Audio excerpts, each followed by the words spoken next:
से निकालेंगे न्यायों की किताब उसका 13 की 1 से 25। आज पढ़ना ज्यादा पड़ेगा, इसके भी में भी 2-3 पार्ट हो ही जाएंगे, एक पार्ट से शायद पूरा नहीं होगा।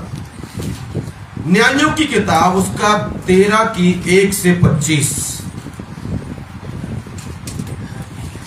जल्दी से निकालेंगे। जिसके पास बाइबल है और पढ़ लेंगे। सबने निकाल लिया? ओके, मैं पढ़ता हूं, ध्यान से सुनना मेरे प्रियो। आज मैं आपको बताने जा रहा हूं, जो बताने जा रहा हूं आज के बाद आप सेम नहीं रहेंगे। और आज का जो मैसेज है वो प्रोफेटिक है। प्रोफेटिक मतलब भविष्यवाणी वाला है। जो बोला जाएगा वैसा सबके जीवन में होना शुरू हो जाएगा। मैं पढ़ता हूं आपके लिए, ध्यान सुनना 13 से 25 तक। इस्राएलियों ने फिर यहोवा की दृष्टि में बुरा किया, इसलिए यहोवा ने उनको फिलिस्तीनियों के वश में 40 वर्ष के लिए रखा। दानियों के कुल का सोरावासी मानो नामक एक पुरुष था, जिसकी पत्नी के बांझ होने के कारण कोई पुत्र न था। इस स्त्री को यहोवा के दूत ने दर्शन देकर कहा, सुन, बांझ होने के कारण तेरे बच्चा नहीं है, परंतु अब तू गर्भवती होगी और तेरे बेटा होगा। इसलिए अब सावधान रह कि ना तो तू दाखमधु या और किसी भांति की मदिरा पिए और ना कोई अशुद्ध वस्तु खाए, क्योंकि तू गर्भवती होगी और तेरे एक बेटा उत्पन्न होगा और उसके सिर पर छुरा ना फिरे, क्योंकि वह जन्म ही से परमेश्वर का नाज़िर रहेगा और इजराइलियों को फिलिस्तीनियों के हाथ से छुड़ाने में वह वही हाथ लगाएगा। उस स्त्री ने अपने पति के पास जाकर कहा, परमेश्वर का एक जन मेरे पास आया था, जिसका रूप परमेश्वर के दूत का सा अति भययोग्य था, और मैंने उससे ना पूछा कि तू कहाँ का है और ना उसने मुझे अपना नाम बताया, परंतु उसने मुझसे कहा, सुन, तू गर्भवती होगी और तेरे एक बेटा उत्पन्न होगा, इसलिए अब ना तो दाखमधु या और किसी भांति की मदिरा पीना और ना कोई अशुद्ध वस्तु खाना, क्योंकि वह लड़का जन्म से मरण के दिन तक परमेश्वर का नाज़िर होगा, नाज़िर रहेगा। तब मानो ने यहोवा से यह विनती की, हे प्रभु, विनती सुन, परमेश्वर का वह जन जिसे तूने भेजा था कि हमारे पास आए और हमें सिखलाए कि जो बालक उत्पन्न होने वाला है उससे हम क्या करें। मानो कि यह बात परमेश्वर ने सुन ली। इसलिए जब वह स्त्री मैदान में बैठी थी और उसका पति मानो उसके संग ना था, तब परमेश्वर का वही दूत उसके पास आया। तब उस स्त्री ने झट दौड़कर अपने पति को यह समाचार दिया, जो पुरुष उस दिन मेरे पास आया था उसी ने मुझे दर्शन दिया है। यह सुनते ही मानो उठकर अपनी पत्नी के पीछे चला और उस पुरुष के पास आकर पूछा, क्या तू वही पुरुष है जिसने इस स्त्री से बातें की थी? उसने कहा, मैं वही हूँ। मानो ने कहा, जब तेरे वचन पूरे हो जाएं, तो उस बालक का कैसा ढंग और उसका क्या काम होगा? यहोवा के दूत ने मानो से कहा, जितनी वस्तुओं की चर्चा मैंने इस स्त्री से की थी उन सब से यह परे रहे। यह कोई वस्तु जो दाखलता से उत्पन्न होती है ना खाए और ना दाखमधु या और किसी भांति की मदिरा पिए और ना कोई अशुद्ध वस्तु खाए। जो आज्ञा मैंने इसको दी थी उसी को यह माने। मानो ने यहोवा के दूत से कहा, हम तुझको रोक ले कि तेरे लिए बकरी का एक बच्चा पकाकर तैयार करे। यहोवा के दूत ने मानो से कहा, चाहे तू मुझे रोके रख, परंतु मैं तेरे भोजन में से कुछ न खाऊंगा, और यदि होम बलि करना चाहे तो यहोवा ही के लिए कर। मानो तो ना जानता था कि यह यहोवा का दूत है। मानो ने यहोवा के दूत से कहा, अपना नाम बता, इसलिए कि जब तेरी बातें पूरी हो तब हम तेरा आदर मान कर सके। यहोवा के दूत ने उससे कहा, मेरा नाम तो अद्भुत है, इसलिए तू उसे क्यों पूछता है? तब मानो ने अन्न बलि समेत बकरी का एक बच्चा लेकर चट्टान पर यहोवा के लिए चढ़ाया। तब उस दूत ने मानो और उसकी पत्नी के देखते एक अद्भुत काम किया, अर्थात जब लौ उस वेदी पर से आकाश की ओर उठ रही थी, तब यहोवा का दूत उस वेदी की लौ में होकर मानो और उसकी पत्नी के देखते देखते चढ़ गया। तब वे भूमि पर मुंह के बल गिरे, परंतु यहोवा के दूत ने मानो और उसकी पत्नी को फिर कभी दर्शन ना दिया। तब मानो ने जान लिया कि वह यहोवा का दूत था तब मानो ने अपनी पत्नी से कहा, हम निश्चय मर जाएंगे, क्योंकि हमने परमेश्वर का दर्शन पाया है। उसकी पत्नी ने उससे कहा, यदि यहोवा हमें मार डालना चाहता तो हमारे हाथ से होम बलि और अन्न बलि ग्रहण ना करता, और ना वह ऐसी बातें हमको दिखाता, और ना वह इस समय हमें ऐसी बातें सुनाता। और उस स्त्री के एक बेटा उत्पन्न हुआ, और उसने उसका नाम सिमसोन रखा, और वह बालक बढ़ता गया, और यहोवा उसको आशीष देता रहा, और यहोवा का आत्मा सोरा और एस्ताओल के बीच महलेदान में उसको उभारने लगा। आमीन। प्यारे परमेश्वर, हम प्रार्थना करते हैं आज के दिन तेरा आत्मा हमसे बात करे मेरे प्रभु जी। जब पिता मैं वचन प्रचार करूं, ये वचन सबकी जिंदगी में, जो ऑनलाइन देख रहे हैं, जो ऑफलाइन देख रहे हैं, सबकी जिंदगी में पिता काम करे मेरे प्रभु जी, और बड़े बड़े काम होने शुरू हो जाए यीशु के सामर्थ्य और जीवित नाम में। आमीन। सारे ताली बजाएंगे प्रभु के लिए। सुनो, God is sending his angels to remove barrenness। आज का मेरे प्रियो टॉपिक है, परमेश्वर अपने दूत को भेज रहा है आपके पास, आपका बांझपन दूर करने के लिए। परमेश्वर अपने दूत को भेज रहा है आज से आपके पास, आपका बांझपन दूर करने के लिए। जब मेरे प्रियो बांझपन की बात आती है तो कई लोग सोचेंगे उनके लिए है जिनके पास बच्चा नहीं है। सुनो, सिर्फ वही बांझ नहीं है, सिर्फ वही बांझ। अगर मेरे प्रियो आप काम कर रहे हैं, एक समय आपका बिजनेस बहुत फलवंत था, मगर अब वो फलवंत नहीं है, अब ग्राहक नहीं आ रहे, इसका मतलब वो बांझ हो चुका है। अगर मेरे प्रियो एक चर्च थी, वो ग्रो कर रही थी, बढ़ रही थी, चर्च के सब लोग किसी को लेके आ रहे थे प्रचार करके, और लोग आ रहे थे, मगर आज उस चर्च के लोग किसी को नहीं लेके आ रहे, और वो विश्वासी किसी को नहीं लेके आ पा रहा। इसका मतलब वो विश्वासी आत्मिक रूप में बांझ हो गया है। अगर मेरे प्रियो किसी के पास पैसों की बार बार आशीष आती थी, पैसे पैसे रहते थे, मगर आज पैसे खत्म हो चुके हैं, बैंक बैलेंस खत्म हो चुका है, उसके पास पैसे के रास्ते नहीं है, इसका मतलब क्या है? उसका पैसा बांझ हो चुका है, उसके पैसे में रोग लग गया, बांझपन का रोग, इसलिए वो पैसे पैदा नहीं हो रहे, वो आशीष पैदा नहीं हो रही। अगर मेरे प्रियो किसी वक्त खुदा आपके जीवन में बड़े बड़े चमत्कार करता था, मगर अब चमत्कार नहीं कर रहा है, इसका मतलब आप चमत्कार के मामले में बांझ हो गए हैं। समझ रहे कि नहीं समझ रहे? कौन कौन समझ रहा है? आज का वचन बहुत माइटी है। अगर मेरे प्रियो आपके बच्चा फिजिकली, अगर कोई बहन के बच्चा नहीं हो रहा, वो भी बांझ है मेरे प्रियो। पर आपको मैं बताता हूं, जितने तरह के बांझ है, चाहे शारीरिक है, चाहे आत्मिक है, चाहे फाइनेंशियली है, मेरे प्रियो परमेश्वर उनके लिए गुड न्यूज लेके आया है। वो गुड न्यूज ये है, मैं अपना दूत भेज रहा हूं तुम्हारे पास, वो तुम्हारे बांझपन को दूर कर देगा, वो तुम्हारे बांझपन को खत्म कर देगा। चाहे वो पैसों का बांझपन है, चाहे वो चर्च का ना बढ़ना बांझपन है, परमेश्वर कहता हूं दूर कर देगा। मेरे को ध्यान सुनो, जिस चर्च में लोग नहीं बढ़ रहे हैं, इसका कारण क्या है? परमेश्वर चर्च के लोगों को भेड़ों के समान देखता है।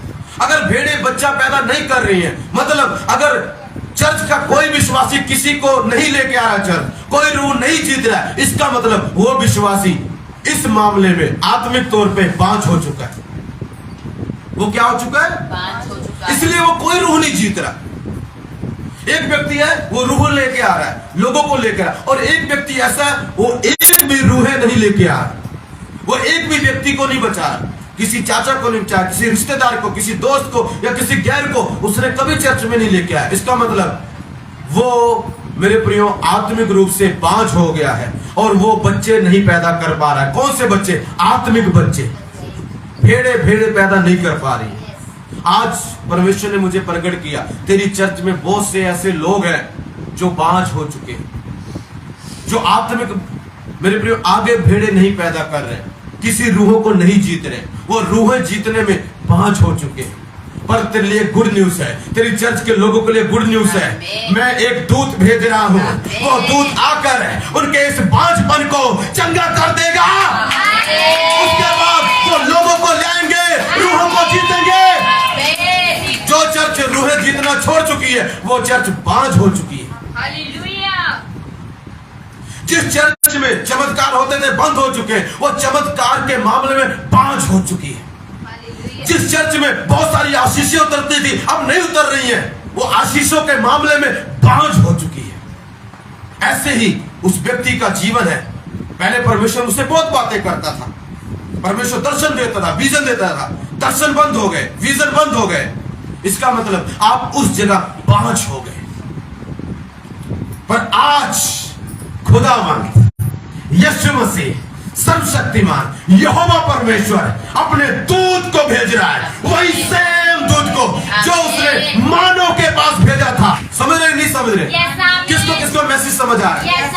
देखो यहाँ पर स्टोरी ऐसे है, एक मानव व्यक्ति था, इजरायली था, ना जाने कितने सालों से शारीरिक रूप में उनके पास कोई बच्चा नहीं था। इजरायली लोगों ने बुरा किया, पाप किया प्रभु की नजरों में। प्रभु को गुस्सा आया, परमेश्वर ने इजरायलियों को पलिस्तीनियों का गुलाम बना दिया। अब जो पलिस्तीनी लोग थे वो इजरायलियों को परेशान कर रहे, वो इजरायलियों को तंग कर रहे, वो उनकी फसलों का नुकसान कर रहे हैं, उनके बच्चों का नुकसान कर रहे हैं, हर एक चीज का नुकसान कर रहे हैं, उनकी कई चीजों को उन्होंने बांझ कर डाला। अब ये मानो जो है इसके पास शारीरिक बच्चा नहीं, कोई पुत्र नहीं, कोई बेटी नहीं है, ना जाने कितने सालों से। और ये मानता प्रभु को था, प्रार्थना ही करने वाला था, मगर इसके पास बच्चा नहीं है। मेरे को आज हो सकता है आप प्रार्थना करने वाले हो, फास्टिंग रखने वाले हो, मगर आप शारीरिक रूप में बांझ, आपका कोई बच्चा नहीं है। पर आपके लिए गुड न्यूज है, मानव के लिए गुड न्यूज थी। प्रभु का दूत शरीर का रूप लेकर, आत्मा में नहीं आया, कोई सपना नहीं देख रहा है, शरीर का रूप लिया उसने। ऐसे कपड़े पहने होंगे, हालेलुया, और उसके कपड़े थोड़े अलग होंगे। रूप लेकर आके वहां पर उसकी वाइफ को दर्शन दिया, मानो की वाइफ को। कहता तू एक पुत्र जनेगी, तो उसका नाम सिमसोन रखना, वो तेरे लोगों का उद्धार करेगा, मतलब तेरे लोगों को छुड़ाएगा पलिस्तीनियों से। पर तू क्या करना, दाख मधु मत पीना, मदिरा मत पीना, दाख से बनी, अंगूरों से बनी कोई चीज मत पीना। इसका मतलब क्या है? जब खुदा आपके पास एंजल भेज रहा है, जब खुदा आपके बांझपन को हील करने जा रहा है, तो कुछ चीजें आपको बोलेगा मत करना, कुछ समय के लिए। कई बार आपने सुना होगा, कई लोगों ने, पास्टर प्रभु ने मुझे बोला ये मत करना। वो मेरे पे कई बार परमेश्वर हमेशा के लिए नहीं बोलता, कुछ चीजें हमेशा के लिए बोलता है, कुछ चीजें कुछ समय के लिए। इसको कब तक बोला? तो दाख मधु मत पीना, मदिरा मत पीना, दाख से अंगूर से बनी कोई चीज मत खाना। कब तक? जब तक बच्चा ना हो जाए, उसके बाद खा सकते हैं। तो कभी कभी मेरे प्रियो परमेश्वर कुछ चीजें कुछ समय के लिए बोलता है। कभी कभी बोल देगा टीवी मत देखना, क्योंकि मैं बड़ा काम कर रहा हूं। एक बार प्रभु ने मुझे बोला अब तो टीवी नहीं देखेगा, बिल्कुल मत देखना। प्रभु ने मुझे कुछ समय के लिए बोला, मैंने बिल्कुल नहीं देखा, कितने साल नहीं देखा, क्योंकि परमेश्वर आत्मिक तौर पे मेरे अंदर कई चीजें पैदा कर रहा था, मेरे चीजें मेरे अंदर बना रहा था। मुझे बोला मोबाइल मत देखना, मुझे बोला ये मत देखना, जब तक काम पूरा ना हो जाए। समझ रहे हो नहीं समझ रहे हो? हाँ जी। इसको बोला जब तक बच्चा ना हो तब तक तूने ऐसी कोई भी चीज खानी नहीं है। कई बार परमेश्वर आपको रोकता है बहुत सारी चीजें करने से, यहाँ नहीं जाना, वहां नहीं जाना, ऐसा नहीं करना, पर एक चीज कभी नहीं रोकेगा, प्रार्थना में जाने से कभी नहीं रोकेगा। प्रभु ने मुझे कभी प्रार्थना में जाने से नहीं रोका। जब मेरे पास्टर जी बुलाते थे मैं उनके साथ जाता था। कभी चर्च का काम करने से प्रभु ने मुझे नहीं रोका। मुझे रोका था तो क्या करने से रोका था? ये चीज मत करना, फालतू दोस्तों में मत जाना, गलत दोस्तों में मत जाना। मुझे कई चीजें रोकी, उसके बाद कई आत्मिक चीजें उसने पैदा की, जिसका आप आज रिजल्ट देखते हैं। हालेलुया। तो मेरे कुछ समय के लिए कई बार परमेश्वर अपने दूत को भेजता है आपका बांझपन चंगा करने के लिए, चाहे वो आत्मिक हो, चाहे वो शारीरिक हो, चाहे वो फाइनेंशियली हो, चाहे वो चर्च का बढ़ना ना हो। मेरे प्रिय, इन सब के लिए परमेश्वर अपने दूतों को भेजता है और आज खुदा अपने दूत को भेज रहा है। वो आपके घर में जाएंगे, वो आपके साथ रहेंगे, वो आपकी चर्च में रहेंगे, वो आपके रास्ते में रहेंगे, वो आपको प्रोटेक्ट करेंगे, वो आपकी रक्षा करेंगे। मेरे प्रियो, जब तक वो चीजें आपके अंदर से पैदा ना हो जाए, दिखाई देने ना लग जाए। मेरे प्रियो, इसको बोला तू कुछ काम मत करना। अब दूत बोल के चला गया, दूत बोल के कई लोग कहते हैं क्या दूत होते हैं, क्या स्वर्गदूत होते हैं। एक दिन की बात है, मैंने कहा परमेश्वर मुझे दूत दिखा दो, मुझे क्या दिखा दो, दूत दिखा जब मैं पटियाले में था, 3 बजे की रात की बात है, मैं भूल गया प्रेयर करके, पता नहीं 1 2 3 पता नहीं कितने महीने बीत गए। उसके बाद वो दूत आया, पूरा कमरा रोशनी हो गया और मैं कसरत कांपने, हे प्रभु मुझे बचा, हे प्रभु मुझे बचा। वो कहता मैं प्रभु का दूत हूं, मैं कहता प्रभु मुझे बचा, मुझे बचा। मैं तो कांपने लगा, मैं कहा मैं मर जाऊंगा। वो गायब हो गया तुरंत। और जब वो आया था एकदम मेरे कमरे में 3 बजे रात का समय एकदम रोशनी हो गई, लाइटें सब बंद थी, एकदम पूरा कमरा शाइन मारने लगा। एक कपड़े शर्ट से कहीं ज्यादा रोशनी थी उसकी। दूत होते हैं। पर एक बार मेरे पास एक और दूत आया था। वो दूत कैसा था, वो व्हाइट नहीं था, उसने ब्राउन कपड़े पहने थे, ब्राउन, लाठी लिए हुए थे। मेरी वहां पर एक पेटी थी, उसके ऊपर पोस्ट के ऊपर खड़ा हुआ और मुझे प्रार्थना की परमेश्वर से, परमेश्वर इसको सामर्थ्य दे, और मेरे ऊपर सामर्थ्य उतरी थी। वो वाला जो ब्राउन वाला दूत था, मैंने जब बाइबल पढ़ा तो ये जो आज मानव वाला ना, ये वाला दूत था। देखो अभी तक वो मरा नहीं है, हजारों साल बाद भी वो किसी को दर्शन दे रहा है। आमीन। जिनको डाउट है, खुदा मेरी प्रार्थना है उनको दूत तेरे दर्शन दिखाई दे, उनको दूत दिखाई दे यीशु के नाम में।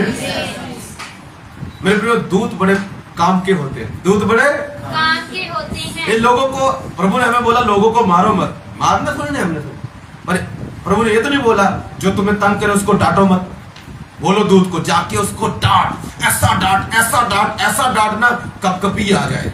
आज के बाद वो काम करना छोड़ दे और दूत को बोल सकते हो जाओ मेरा क्या कर दो, ये काम कर दो, मेरे लिए ब्लेसिंग ले आ दो। दूत जब भी आता है ब्लेसिंग के साथ आता है। यस आमीन। दूत आता इसीलिए है ताकि आशीषें लेके आए। आज वो वाला दूत और ये वाला दूत दोनों मिलकर तुम्हारे लिए आशीषें लेके आए हैं। हालेलुया। मेरे लोग गायब हो गया दूत बोल के। यस। पर दूत पता कैसा था, वो दिख इंसान की तरह आता, थोड़ा थोड़ा उसका चेहरा लगता। कई बार आपको दूत दिखाई देगा, आपको पता भी नहीं चलेगा मुझे दूत दिखाई दे रहा है। कई बार वो दूत पता कैसे दिखा, एकदम इंसान की तरह आपको दिखाई देगा, एकदम उसने इंसान की तरह बोलेगा, इंसान की तरह उसके बाल होंगे, इंसान की तरह कपड़े पाएगा और आपको लगेगा ये इंसान है, मगर आपको पता नहीं शायद जिसको आपने बाइक पे बैठाया था वो दूत था। हालेलुया। जो कहता इधर का रास्ता दिखाना मुझे जरा, फिर आपको कुछ प्रभु की बातें बोलने लगा, अच्छा ना तेरे जीवन में ना ऐसा होगा, तुझे पता, वो दूत था। शायद आप समझने में फेल हो सकता, कईयों को दिया हो आप समझने में फेल हो गए, कोई बात नहीं, दोबारा चांस आएगा, परमेश्वर दूत भेजेगा तुम्हारे पास, वो तुमसे बात करेंगे। एक बार पतरस को दूत ने दर्शन दिया, दूत उसको छुड़ा के फिजिकली ले गया, उसको लग रहा मैं दर्शन देख रहा हूँ, बाद में पता चला वो दूत था, बाद में पता चला वो जब वो गायब हो गया, इनको भी नहीं पता चला वो दूत था। फिर अब क्या हुआ, उसने जाके भाग कर गई अपने पति को बताया कि परमेश्वर का एक जन आया था। जन बोले मतलब उसको नहीं पता लगा ये दूत था। कहती है परमेश्वर का व्यक्ति आया था, उसने मुझे ऐसे ऐसे बोला कि तेरे पुत्र उत्पन्न होगा, तू ये काम मत करना। वो कहता अच्छा ऐसा है, तो उसने प्रार्थना की, हे परमेश्वर यदि ये बात सच है तो फिर से दूत को भेजना, उसी को भेजना। मेरे प्रिय, उसने फिर से दर्शन दिया, उस दूत ने फिर से दर्शन दिया। हालेलुया। और उसको बोला ऐसे ऐसे करना। तो कहता रुको तुम्हारे लिए कुछ खाना खुना बना दूं। तो गया फटाक से, उसको लगा हुआ मीट खाएगा, उसने बकरी काटी, ठीक है, उसका मीट बना लाया, तो उसको लगा ये खाएगा। हालेलुया।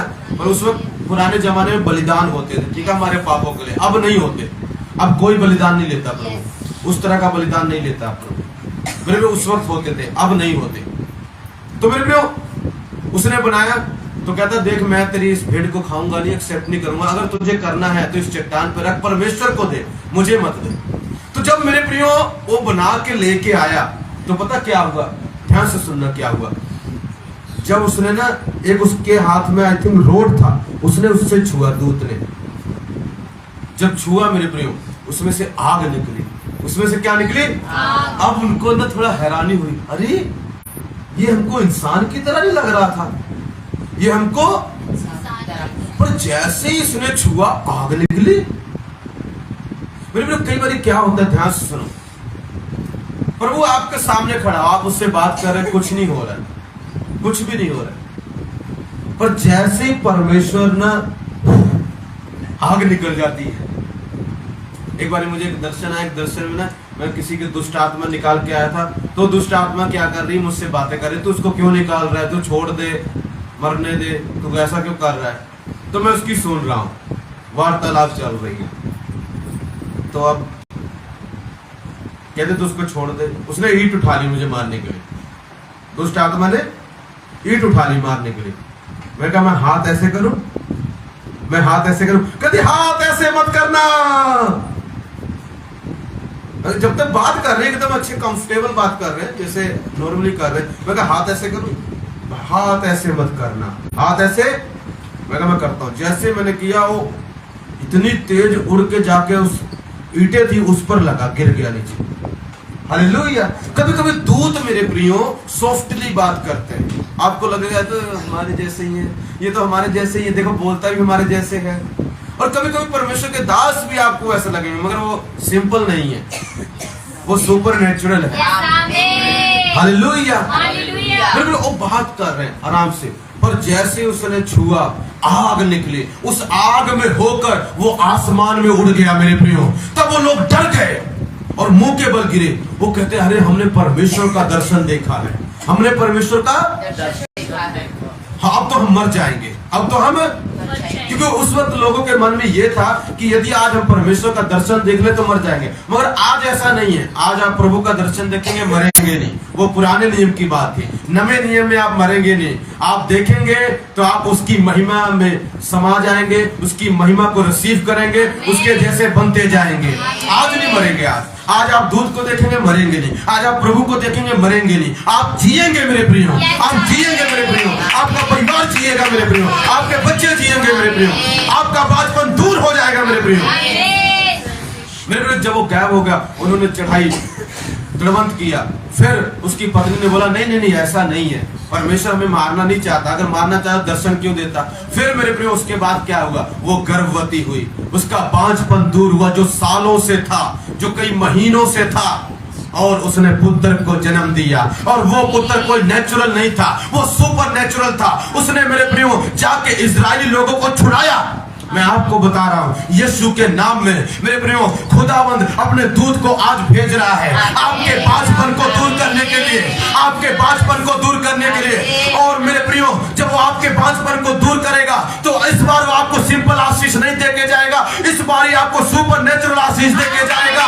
वो आशीष दोनों के छुटकारे का कारण हो जाएगी। अब तक जो पैसा आपके पास था वो किसी की आशीष का कारण नहीं बना, उससे कोई रूहें नहीं बची, मगर अब जो खुदावंद आपका पैसों का बांझपन दूर करेगा, वो पैसा जो आएगा उससे मेरे प्रियो कई रूहें बचाई जाएंगी, वो कईयों के छुटकारे का कारण हो जाएगा। अब तक वो पैसा नेचुरल था, वो आपका था, मगर परमेश्वर अब उसको आशीष देगा, वो बांझपन को, पैसे के बांझपन को दूर करेगा। वो बच्चा मेरे प्रियो जो अब तक नहीं हुआ, अब परमेश्वर उसको देगा और अपनी महिमा के लिए उत्पन्न करेगा। किसी के इस चर्च में एक पुत्र उत्पन्न होगा, बेटा, रियल बेटा उत्पन्न होगा शारीरिक रूप में, परमेश्वर उसको यूज करेगा। बोलो यीशु मसीह की। जो ये बेटा पैदा हुआ, जब एंजल ने आके, दूत ने आके उसका बांझपन ठीक किया, उसके बाद सुपर नेचुरल ब्लेसिंग दे के गया। वो बच्चा ने बड़े बड़े काम किए। आज खुदावंत जो चीजें आपके बांझपन को चंगा करने जा रहा है, वो आपका बिजनेस हो सकता है, वो आपका काम हो सकता है, वो आपके खेत हो सकते हैं, वो आपकी जमीन हो सकती है, वो आपके पशु हो सकते हैं, वो आपका कुछ भी हो सकता है जो बांझपन पड़ा है, जो पैदा नहीं कर रहा चीजें, जो आशीषों को पैदा नहीं कर रहा। जब आज के बाद खुदा हील करेगा मेरे प्रियो, वो सुपर नेचुरल ब्लेसिंग को पैदा करेगा, वो बहुतों के छुटकारे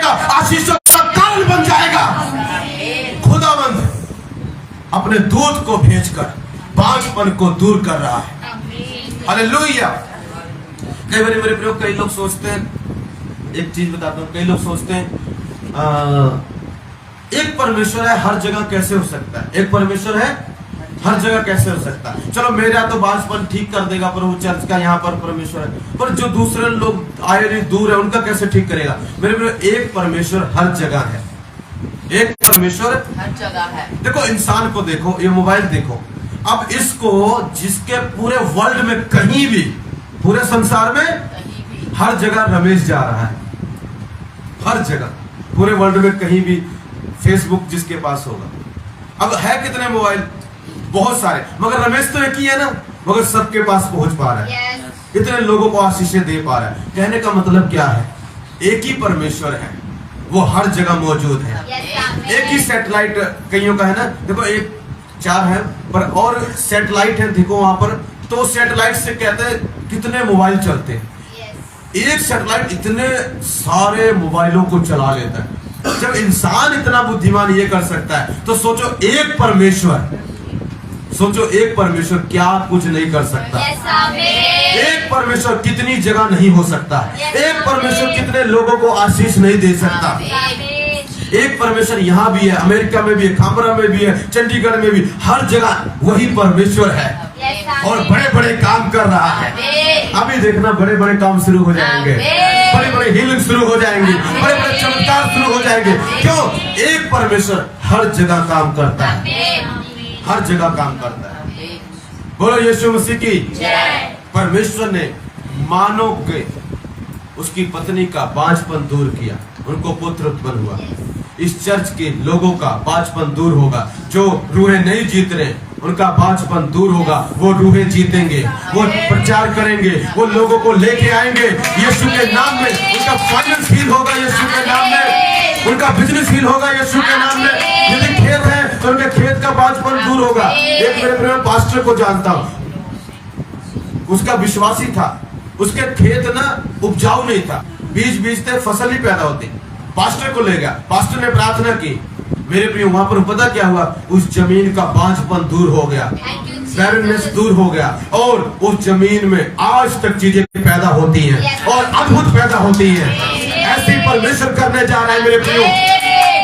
आपके जो आशीषें बंद हो गई हैं, वो बांझपन दूर होगा, आशीषें पैदा होंगी, यीशु के नाम में होंगी, सुपरनैचुरल ब्लेसिंग पैदा होंगी। कस्टमर आने बंद हो गए हैं, बांझपन हो गया, चिंता मत करो, इतने कस्टमर पैदा होंगे कि तुम हैंडल करना मुश्किल हो जाएगा। Thank you Jesus. अगर आप बिजनेस करते, पास्टर ये कस्टमर नहीं आ रहा, कोई क्लाइंट नहीं आ रहा, अरे खुदा इतने क्लाइंट भेजेगा ना, हालेलुया, तुझे एक और रखना पड़ेगा, तू भी हैंडल कर मेरे साथ आके, क्योंकि खुदा बांझपन दूर करेगा। एक बात मैं बता के खत्म करता हूँ। पतरस मेरे प्रियो, जब प्रभु यीशु मसीह संसार में थे, पतरस की किश्ती बांझपन हो चुकी थी, उसमें मछलियां नहीं आ रही थी काफी समय से। कहता पूरी रात मेहनत की, कोई मछली नहीं पकड़ी, क्योंकि उनका मछली का बिजनेस था। प्रभु को इससे लेना देना नहीं है, आपका क्या बिजनेस है, जो भी बिजनेस है वो परमेश्वर आशीष दे देगा, बस वो ना हो जो उसको पसंद नहीं है। परमेश्वर ने बोला पतरस गहरे में ले चल, आज तेरी किश्ती का बांझपन चंगा करने आया हूं मैं, आज तेरी किश्ती में वो होगा जो पहले नहीं हुआ। मेरे प्रियो पता क्या हुआ, उस किश्ती में इतनी मछलियां आ गई, इतनी आ गई, दूसरी किश्ती में भरनी पड़ गई, लोगों को बुलाना पड़ गया, क्योंकि उस किश्ती का बांझपन परमेश्वर ने दूर कर दिया। उसने मछलियों को खींचना पैदा करना शुरू कर दिया, मछलियों को रिसीव करना शुरू कर दिया। मेरे प्रियो आज कई लोगों का बांझपन हो चुका है फाइनेंस में, उनके पास फाइनेंस नहीं आ रहा, कस्टमर नहीं आ रहे, क्लाइंट नहीं आ रहे, लोग में चर्च तो है, चर्च में लोग नहीं आ रहे। चिंता मत करो, प्रभु का महान दूत आया है। मेरे प्रियो तेरे बांझपन को चंगा करके जाएगा, आत्मिक बांझपन को, फाइनेंशियल बांझपन को, शारीरिक बांझपन को वो चंगा करके जाएगा। In the mighty name of Jesus, may God bless you all. Thank you for watching. इसको शेयर करें, सभी मसीह ग्रुपों में शेयर करें, क्योंकि शेयर करना एक सेवा है, लाइक करना प्रभु की प्रशंसा है, कमेंट करना उसकी प्रशंसा है। तुम्हारे ऊपर छोड़ता हूं, तुम क्या करोगे, उसकी प्रशंसा या नहीं हो तुम देखो। God bless you. परमेश्वर तुम्हें आशीष दे। अगली बार मिलेंगे।